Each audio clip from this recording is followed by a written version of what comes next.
Hi everybody, Mr. Ricchini.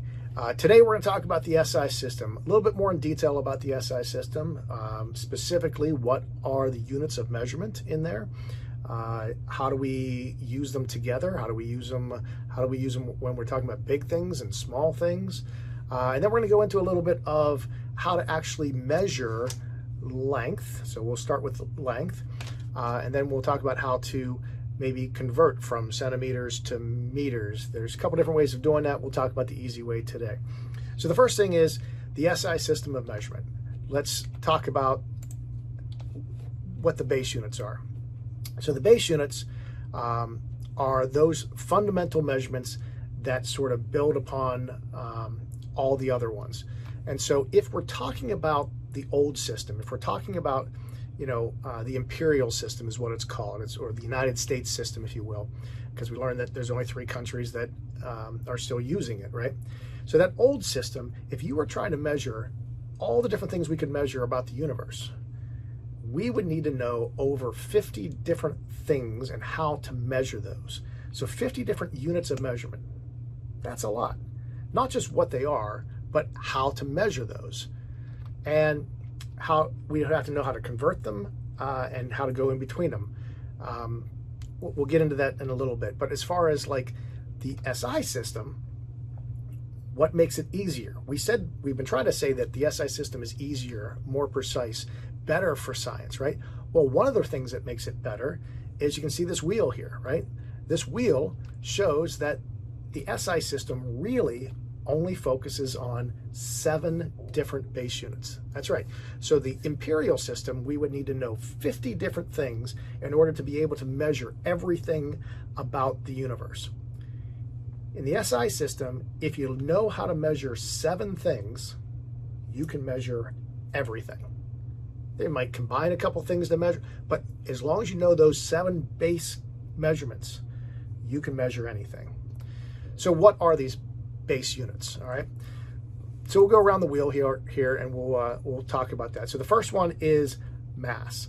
Now mass on the wheel is a kg. Now there's a reason for that. The base unit is grams. So I want to make sure you're aware of that. The base unit is grams, which is just a symbol as a G, but the standard that we use is kilograms.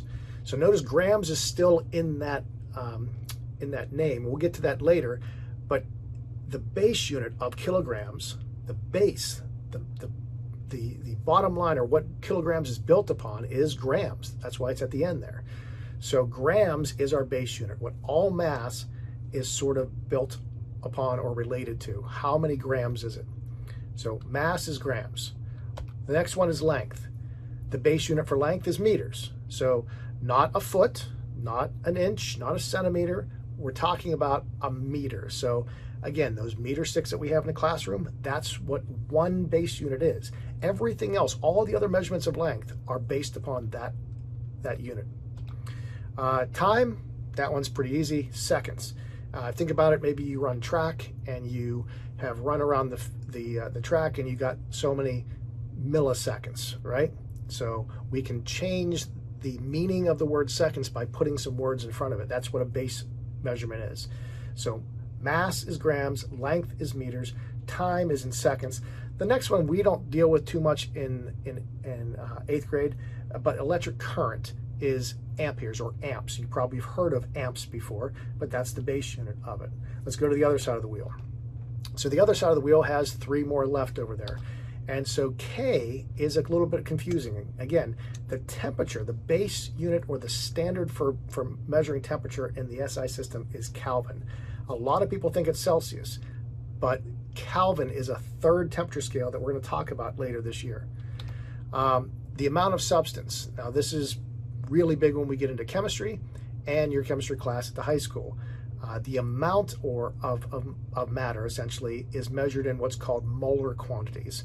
So not like those little fuzzy animals or whatever, but it's called a mole. So just like, let me give you this example. Like if you go to Dunkin' Donuts and order a dozen donuts, you know that you're getting 12 donuts. If you have a mole of carbon, you know how much material you have of carbon. Again, don't worry about the details right now, but that is the base unit for the amount of substance. The last one on here, again, we don't deal with a lot in 8th grade, but the intensity of light. So if you're an astronomer and you're trying to measure the distance or how far away a star is or a galaxy is, you might be measuring that intensity of light, and that's a candela. So we measure candelas as far as that's concerned. So even out of those 7, some of those we're not going to use as much as others. Some we will use quite a bit. All right. So if we know these 7 base units, what can we learn? Yes, we can measure mass, we can measure length, we can measure those 7 things. But if we combine some of them, what can we measure? Well, if you measure mass twice and multiply it together, we can calculate out the area. If you measure, length, well, I don't know why I said math, but if you measure length twice and calculate it together, you're going to find area. If you measure length 3 times and multiply it together, you're going to have volume, or how much space something takes up, right? What if you take length and time? That's how we can get speed. If you take speed and time again, we can get acceleration. How fast does it pick up speed? If you take acceleration and mass, we can figure out the force that something is being applied. If we take force and length, we can figure out how much energy it used. And we can go on and on and on. Area and force is pressure, mass and volume is density, and we can keep going on and on and on. All these different combinations, but they all stem from those 7 original base units. So understanding the 7 is really, really important. Once you know how to measure those 7, you can do anything else you want in science, in chemistry, in physics. It all comes back to these 7. So what are we going to focus on the most in 8th grade this year? We're going to focus on 3 main units and make sure we understand how to measure those. And that's going to be length, so understanding how to measure meters and other lengths, mass, grams, and the other one is volume. It wasn't on the list, but volume, we said, was if we take length and multiply it 3 times, we can get volume. Well, liter is, if you multiply it 3 times, you get centimeters cubed, and that is the standard for any solid object. But any liquid or gas, the standard changes to another term called a liter, and it acts just like any other base unit. So we want to make sure we understand liters too. So meters, grams, and liters are the 3 that we're going to focus on this year. If you understand those, it's going to help you out tremendously in any other sciences that you're going to take. So big or small units in the imperial system. It can be confusing. What do I mean by that? Well, just remember, if you're like in the kitchen baking something, right, and you have a recipe and it calls for so many ounces of something, you're like, how many ounces is it? Or teaspoons. You're like, well, wait, how many? All I have is a tablespoon. So how many tablespoons are there in a teaspoon? And you got to remember all these different conversions, right? So if you remember that there's 8 teaspoons in a fluid ounce, you remember that there's 6 fluid ounces in a cup, you remember that there's 3 cups in a pint, you remember that there's 12 pints in a gallon. All these are things that you have to remember up here specifically just for that. And then if we go from feet, it's, you know, how many inches are in a foot and how many feet are in a mile, and you got to remember all these different numbers. There's a problem with that list that I gave you. None of those are correct. And that's the problem with the imperial system, is that you can look at a list, but if you can't remember the actual numbers, it's very easy to get confused. It's very easy to forget what those numbers are. The SI system makes it very, very simple. All right. How does the SI system make bigger or smaller units easier? Well, all you need to do is if you want to change the size of any of your measurements, all you have to do is add a prefix. A prefix is a word that goes in front of the other word. A prefix in front of your base unit. All right. For example, look at the memory card that I have there. So it's a little SD card, right? Put in your digital cameras, whatever. There's 2 things I want you to look at there. At the top, underneath the word ultra, it says 90 MB/S. Don't worry about the /S right now. We'll get to that later. And then big in red, it says 32 GB. Well, dealing with computers, you probably know what GB stands for. It stands for gigabytes, right? What does MB stand for? MB stands for megabytes. So both of those have the word bytes in them. gigabytes, megabytes, which means the base unit for that particular measurement is bytes, and a byte is a unit of storage on a computer, so memory on a computer. And way back when, we only had bytes on a computer, or maybe even kilobytes on a computer, but now we're getting up to things as big as terabytes, and so we have gigabytes, terabytes, megabytes. All those are saying is by changing the prefix in front of the word bytes, we're indicating that we have more and more and more of these things. Again, giga, means billion. Mega means million. Kilo means 1,000. So all these are changing the number of bytes that's found on that card. You can use the same prefixes for all measurements. That's the beauty of the SI system. So yes, you have to learn these prefixes, but unlike the imperial system, where we had to learn teaspoons to tablespoons and ounces to cups, and then on the other side we had to learn inches to feet to yards to miles, we had to learn all those different things. Here we just learned one list, and that one list can be applied to anything. It can be applied to distance, it can be applied to length, it can be applied to mass, it can be applied to computer bytes, it can be applied to anything. It simply changes the meaning of that base unit. So what are the prefixes that are out there? Well, this is a list of all the prefixes. There's a lot of them. You don't have to memorize all of them, okay? There's a very neat thing that I'll put a link on my website for if you want to experience and sort of get an idea of how big or small these measurements can be. There's a thing at the bottom there. It says about the scale of our universe, and if you click on it, it'll allow you to interact with it and zoom in and out of things and sort of compare how big a meter is compared to a gigameter or to a megameter or whatever, or even down to a micrometer if you want to go this small route. So you can zoom in and out and play around with that a little bit, but that'll be on my website. As far as what we need to know, let's talk about the most useful prefixes that we're going to be dealing with. So the most common prefixes are milli, which stands for 1/1000th of a base unit. So meaning that if you take any base unit and you take like sort of a meter stick, for example, if you take 1 meter stick and we break it into 1,000 little pieces, one of those pieces is a milli distance. Centa is 1/100th. Again, same concept. Take your base unit, your meter stick, and break it up into 100 pieces. One of those pieces is a centa distance. Deci, 1/10. Then we have our base unit, which in the case of our example that we've been talking about has been meters. Then we go in the other direction to get bigger. So a deca means 10. What that means is we're taking 10 of the base units and stacking them end to end. Hecto is 100. And finally, kilo is 1,000. Those are the most common prefixes. Those are the prefixes found right in the middle. Anything you get above that or below that, we're talking about needing special equipment to actually measure those things, like a microscope or a telescope, or even electron microscope, something like that. Even out of these, you're not going to use all of these. So the most common ones out of these ones are the base units, centa, milli, and kilo. Those are the ones that in your everyday life you're probably going to hear more often.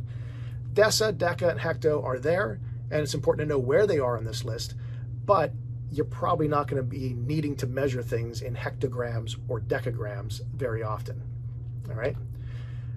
There's an easy way to remember this order, and you need to remember the order from biggest to smallest. So the common prefixes are kilo, hecto, deca, base, deci, centa, milli. Kilo, hecto, deca, base, deci, centa, milli. How can you remember these things in that kind of order, in that big to small order? Well, we've been doing a lot of these things, so here's one that you can remember. King Henry died by drinking chocolate milk. So KHDBDCM. King Henry died by drinking chocolate milk. And if you ask, no, he really didn't die by drinking chocolate milk. It's just a fun way to remember that prefixes. So kilo, hecto, deca, base, deci, centa, milli. King Henry died by drinking chocolate milk. Try to remember that, and that'll help you remember your order of your prefixes from biggest to smallest. All right, so now let's talk about length. How do we measure length? All right, how do we measure length appropriately? Well, first thing, let's understand length.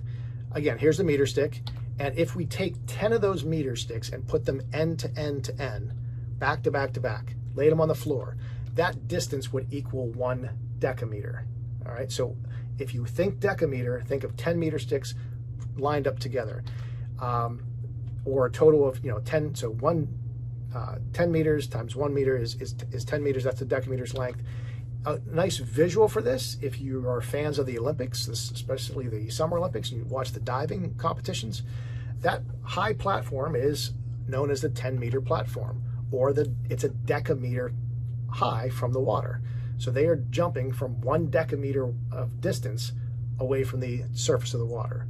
So it's just something that is around that maybe you can visualize. So the high platform for the Olympic swimmers is a decameter. All right, now let's take that decameter. What if we have 10 of those decameters and we put 10 of those decameters together? That means we're going to have a hectometer. 10 times 10 meters equals 100 meters. So hectometers are a total of 100 of the base units. We have a hectometer right here on campus.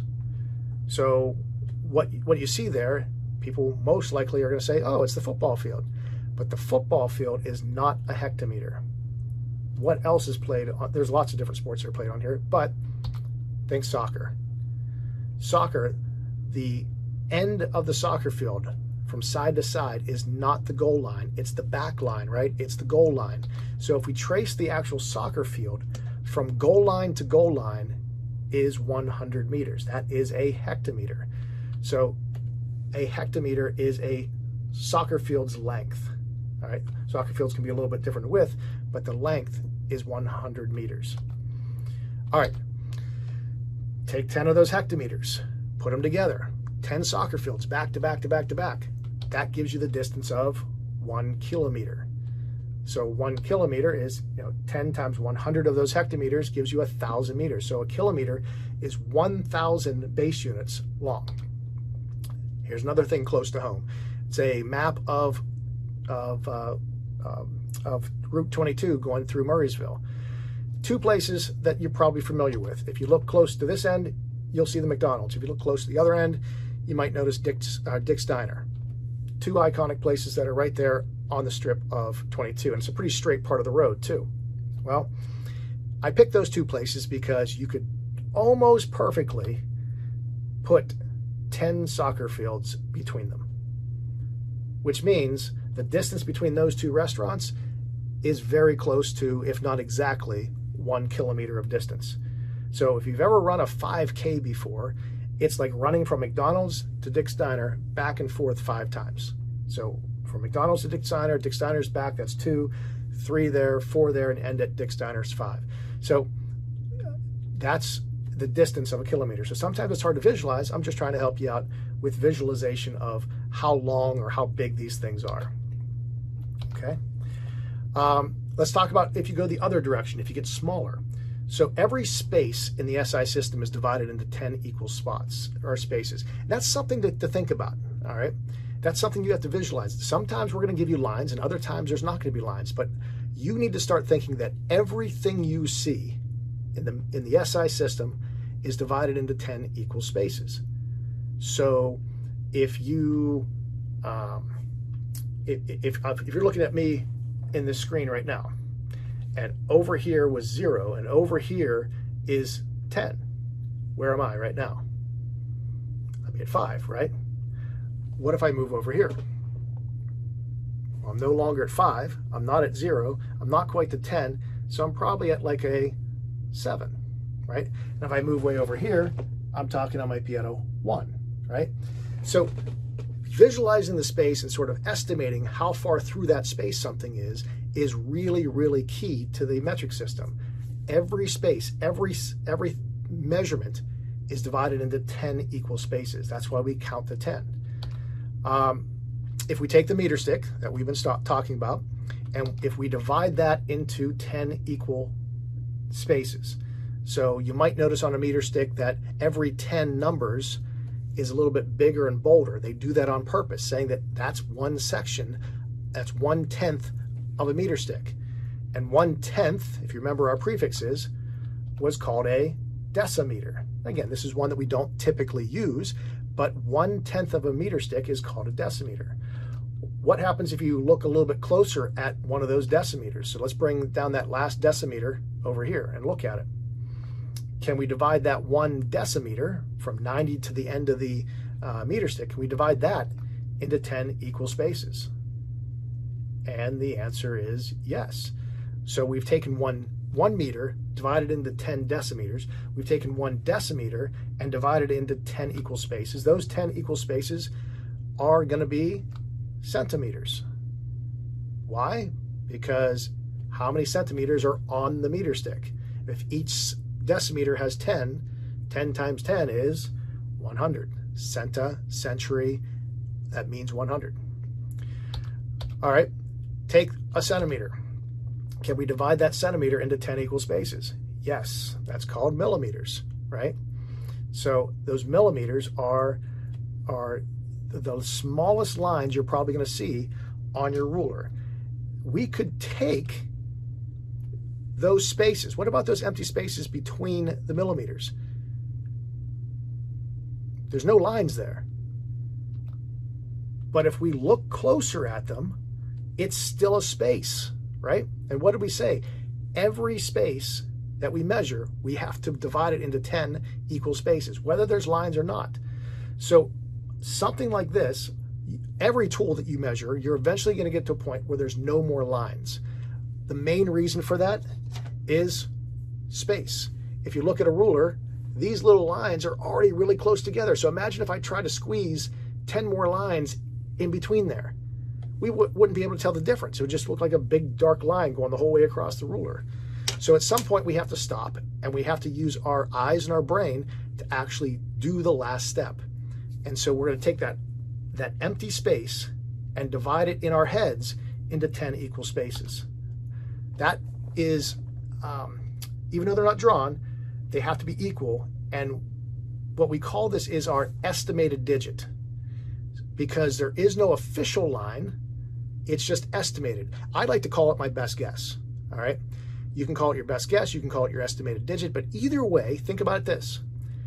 If we look at that line and if we bring something right to the middle of that space, I might see that as 5, but you might see that as 6. So who's right? Who's wrong? If that's our estimated digit, we're both right, because we're both doing our best job to estimate what we see. All right? So we have to agree on everything else, all the other numbers, but that last number, that estimated number, we can be slightly off of one another because of the fact that we're visualizing it ourselves, and our brains might see it slightly different. Okay? So every space, if it's on a meter stick, if it's on a graduated cylinder, if it's on a beaker, if it's on a measuring cup at home or whatever, and any space has to be divided into 10 equal spaces. No matter how big or how small it is, it has to be divided into 10 equal spaces. All right, how do we measure length? Let's talk about the easy way to measure length here.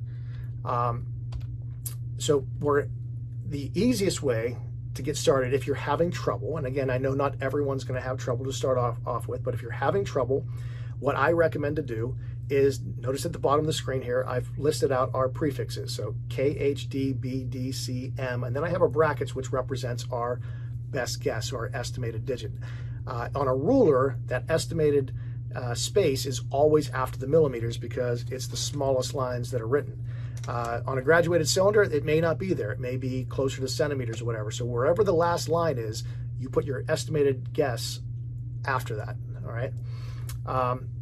So what I'm going to ask you to do is, if you list out this thing, King Henry died by drinking chocolate milk, usually you're going to measure things in centimeters in our class, but not always.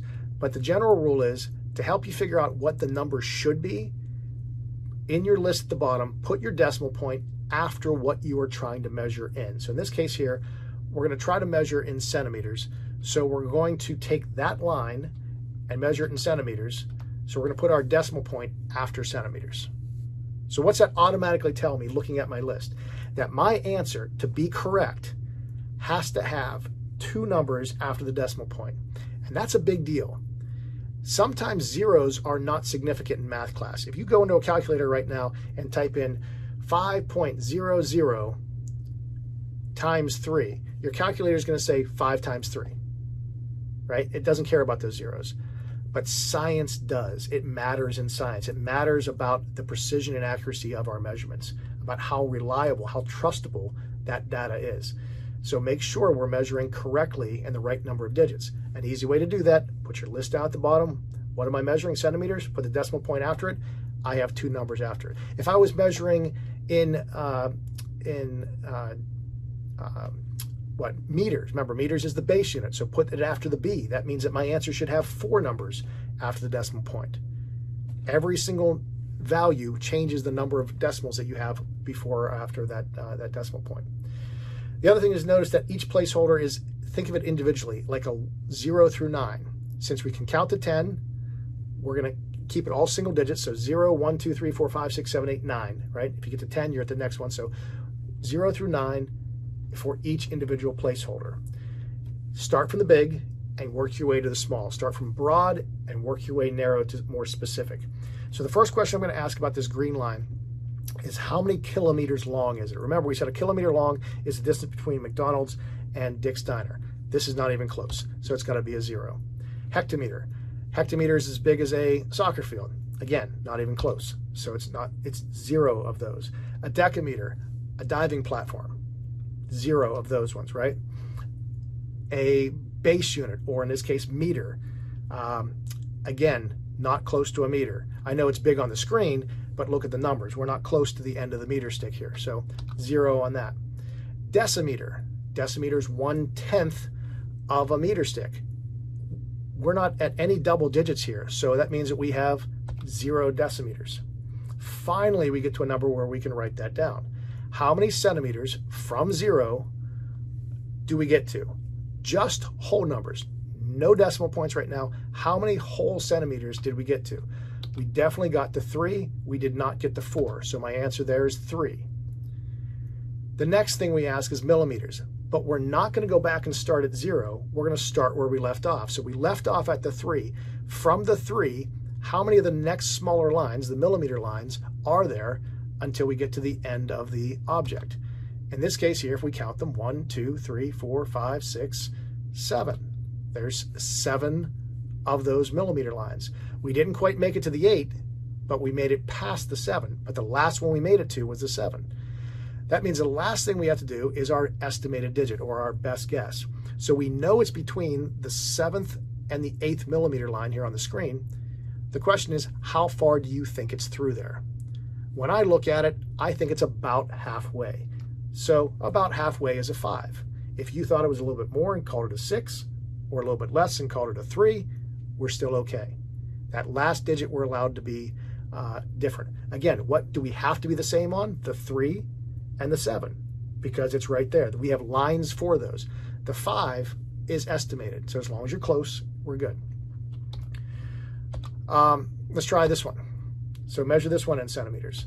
So again, put this decimal point after the centimeters, and I don't want to waste your time, okay? So I know last time we put all these zeros in, and you wrote all those, the list out. If that helps you, continue to do that.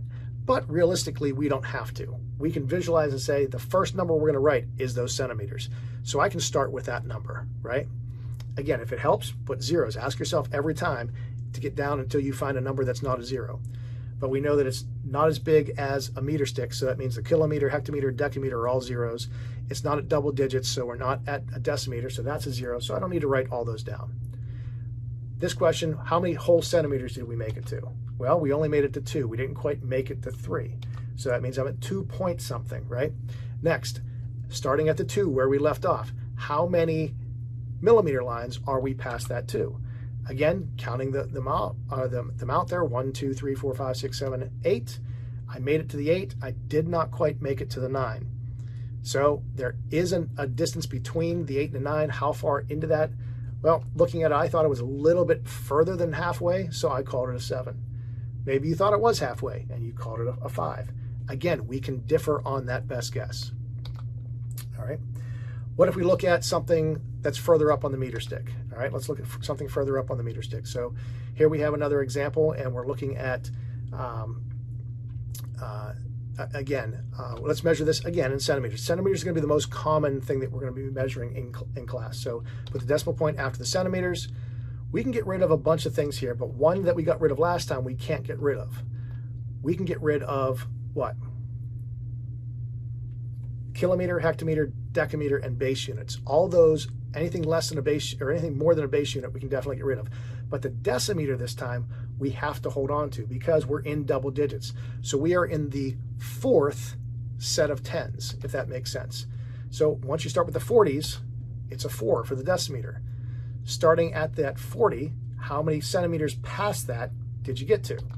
Well, we got to 3, so 43. That kind of makes sense too. It's how many centimeters are you past that. I always look at it too that if you take that line and split it right down the middle of that number, 43 on your ruler, the 4 is the number of decimeters and the 3 is the number of centimeters after it. All right, so we know we're at 43. How many millimeter lines past that 43 are we? Again, count them out. And it looks like we are 8 millimeters past that. All right. Are we into that space between the 8th and the 9th millimeter? Yes, so we have to estimate. In this case here, I'll estimate that it's a little bit less than halfway, so 4.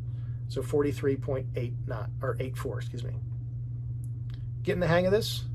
Again, if I'm going too fast for you, just go back and rewatch this at some point. Pause it, think about what's happening, go back and see where I'm getting those numbers from if it's going too fast. All right, let's try this one. This one gets people a lot.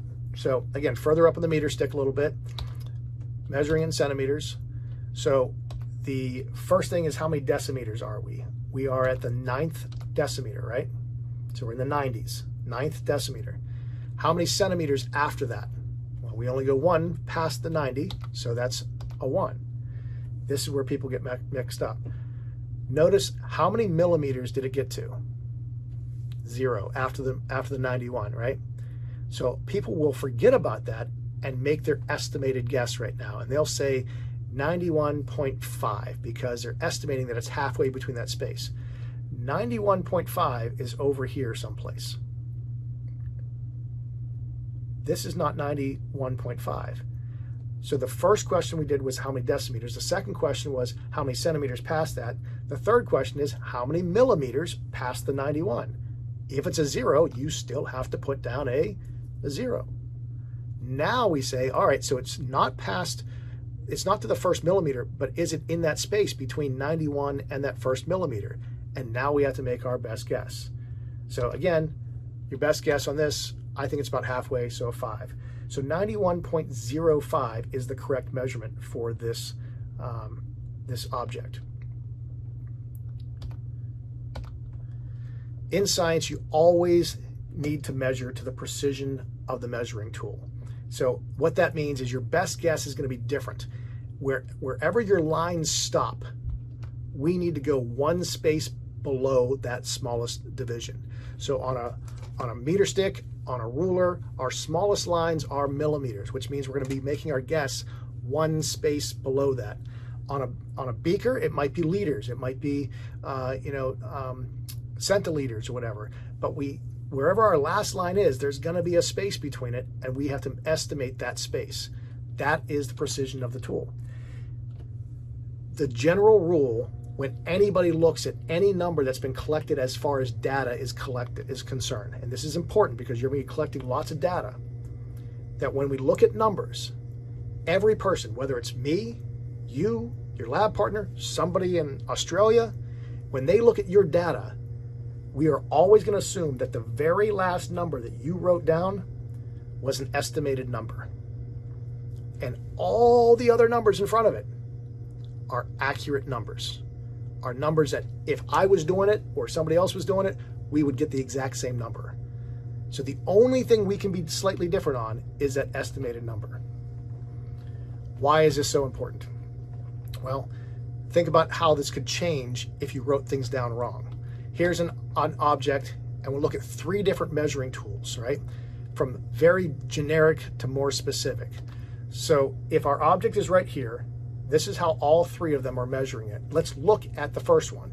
So the first one, if this was all our measuring tool was, what do we know? The ruler's not precise at all. All we know is that it's not to 10 yet. It's past 0, but it's not to 10 yet.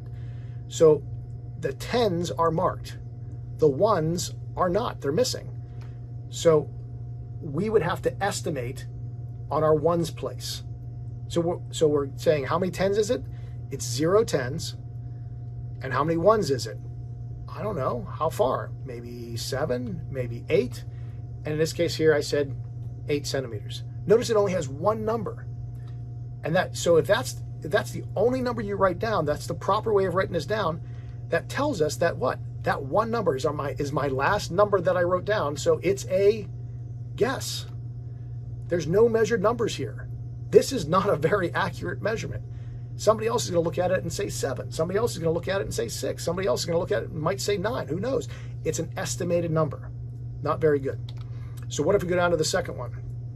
Is this one a little bit better? Sure. What's different about it? We have the 10s still marked, but now we have the 1s marked. But in between the 1s, we have nothing. So that means that we are now estimating on our 10ths place, right? So if we look closer at this, we know for sure that this object is somewhere between 7 and 8. So we know it's past 7, we know it's not at 8, so it's going to be 7 point something. Now we take that space between 7 and 8, and we have to estimate how far into it.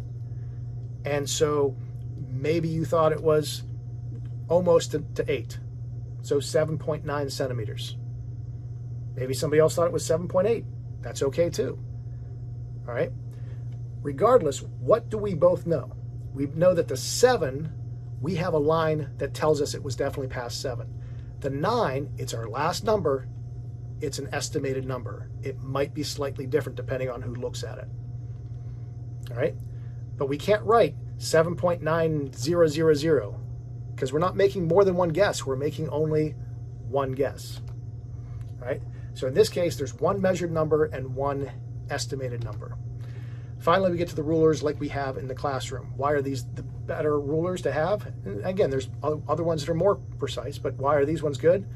Well, what do we know for sure about this measurement? It's the same measurement, it's the same object, but what do we know for sure? We know for sure that it's past the 7, and it's not quite to the 8. We know that. We also know that it's past the 7.8, but not past the 7.9. So it's somewhere between the 8th and the 9th line of those smaller lines. So now we have to estimate that space between it. So therefore, we get an answer of 7.85 centimeters. 7.85 centimeters. That is our most precise measurement. Why? Because we have two numbers that are actually measured with lines and one number that is an estimated number, an estimated digit. So the more lines that you can actually have that we can all agree upon, the more precise that your measurement is. Always use the most precise tool, but always measure to the precision of that instrument. That's what we're trying to say. All right. Last thing is we're going to talk about a couple different ways to convert, and there's an easy way to convert within the SI system, but if you need to convert outside of the SI system, this method doesn't work. So I'm going to teach you this way just as a quick shortcut to help you with quick conversions within the SI system. All right. And if you're dealing with the common prefixes. So the easy way to convert is to simply write down the list of your common units.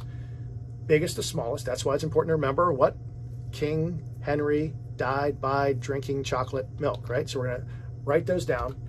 King Henry died by drinking chocolate milk. In this example, we're talking about distance. So we have it as kilometers, hectometers, decameters. Meters is our base unit. Decimeter, centimeter, millimeter, and then we added the best guess or estimated digit at the end, right? Notice our problem down at the bottom. It says we want to try to convert 12.78 centimeters into kilometers. What would that distance be if I measured something that was 12.78 centimeters? What would it equal if we were in kilometers? We don't really have to get out a calculator for this. There's a quick, simple way to do this. Again, if you know that list, King Henry died by drinking chocolate milk, and you know what unit you're starting at. So put an X on the square above. That is the current or starting unit. In this case, our starting unit is centimeters. So I'm going to mark that. You can put an X, you can put your finger on it, you can do whatever you want, but identify where you're starting. Think of each of those prefixes that we listed out like a stepping stone. The next thing we need to identify is where do we want to go to. In this case, this problem, we want to get to kilometers. So it's all the way over there on the left. So we now need to take and figure out how many steps would it take to go from where we are, the X, to where we want to go, the circle. So if we start, there's 1, 2, 3, 4, 5 steps. First step is on deci, the second step is on meters, the third step is on deca, fourth step is on hecta, the fifth step is where we want to try to go to, right? So 5 steps. That's important. So we know the number 5. The next thing is, which way did we go? Did we go left or did we go right? And we went left. So we're going to take that decimal point, wherever it was in our original number, and we're going to walk the decimal point the same number of spaces in the same direction. This is all because of the SI system is based on the number of 10. And when we multiply or divide by 10, we're simply shifting that decimal point one way or the other. So in this case here, we're shifting it 5 spaces to the left. And so we're moving it all the way over there 5 spaces. Notice that we now have 3 empty spaces. Well, if they're empty, what number should we put in there? Zeros, right? So our number, 12.78 centimeters, is equal to 0.0001278 kilometers. No calculators were needed. All we needed to know was how far did we walk the decimal point. This works for this group of common prefixes. So don't think that you can go outside of this and do more of this stuff into giga and mega and all that, but this works for this list. So it's a shortcut for the ones you're going to be dealing with the most. All right. Let's try measuring and converting here a little bit. So try this one. What would this object be in centimeters? So if we look at this, we put our decimal point here, right? What do we get? We get how many decimeters? We get 3, right? Because we're at the 30s. How many centimeters past that? 1 centimeter past that. How many millimeters past that? Well, definitely we're at 2. We didn't make it to the third one. Are we in between the second and the third one? Yes. So we are at maybe halfway of 5. All right. So what if we tried to change that into meters? Could we change that into meters? So where are we? We're at the centimeters, and we want to go to meters. Remember, meters is the base unit, so it's only 2 spaces away. So we need to move 2 spaces, and which way are we going again? To the left. So we're going to move the decimal point 2 spaces to the left, and we get a number of 0.3125. So that is the method of converting. That's the easy method of converting. All right, try this one. So here's at the end of 1 meter stick, we've added another meter stick. This one's a little more challenging here. So first thing, measure it in centimeters. If we're already past the first meter stick, we know that we're at 100, right? So how many meters are we? 1. How many decimeters are we past that meter stick? 0, because we're not at the tens in the second meter stick. How many centimeters are we past that first meter stick then? 2. Why do I have 0, 0 here? Can't we just say 102? Remember we talked about the precision. The last number we write down needs to be an estimate. So what are we saying? We're saying that we know we're past the meter stick. We know we're not to the next decimeter. We know we're 2 centimeters past that for sure. We know that we're 0 millimeters past the second centimeter. And then we said a 0, meaning that we're guessing that we're not in the space at all. Could we be wrong? Could we be slightly in that space and it should have been a 1? Sure. But if it's on that line, we need to put a 0. 0 means that it's not in the space. That is what you're telling us. You could be wrong. It could be slightly in that space, and that's fine. It's your estimated number. but a 0 means that you believe it to be right on the line, and that's important. Okay? How could we take that number and turn it into meters? So again, centimeters, 2 spaces to the left is meters. So we'll move our decimal point 2 spaces over. Same numbers. We're not changing any of the digits. All we're changing is the location of the decimal point. So that's a quick overview of how to measure, how to convert, what are the prefixes. We went over a lot of stuff in here. So make sure you go through this, make sure you process this a little bit. If you have any questions, please reach out, let me know. But hopefully you understood some stuff. And if you have any questions, let me know. Otherwise, see you later.